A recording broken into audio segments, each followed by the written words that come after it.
আপোনালোকে চবেই মোক সুধি আছিল যে মই কি পঢ়ি আছোঁ। মই বৰ্তমান CIT কোকৰাঝাৰত ডিপ্ল'মা কৰি আছোঁ। এবাৰ মোৰ লাষ্ট ইয়াৰে হয়, মই ওলামেই এবাৰ। আকৌ ভাবিছোঁ আকৌ ইয়াতে পঢ়োঁহি নেকি, বিটেকটো ইয়াতে কৰোঁ নেকি, মানে মোৰ ইয়াতে ভাল লাগিছে কৰি, সেইকাৰণে কলেজখন ভাল আছে যিহেতু, সেইকাৰণে ভাবিছোঁ ইয়াতে কৰোঁ নেকি। আৰু এই চাওক চুলি তুলি পূৰা মানে আজি চুলিখিনি ধুলোঁ, তেল লগাই থৈছিলোঁ, সেইকাৰণে চুলিখিনি পূৰা কেঁকুৰা কেঁকুৰা হৈছে, দেখিছেনে?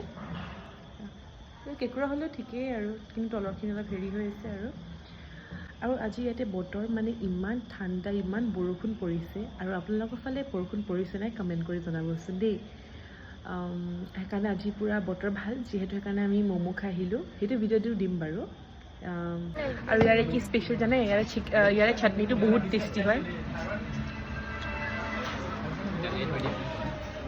আৰু এইফালে আমাৰ মানস, এইফালে চাওকচোন আগৰ পৰাই লুকাই আছে, আৰু এইফালে চাওকচোন ইমান ধুনীয়া দেখিছে।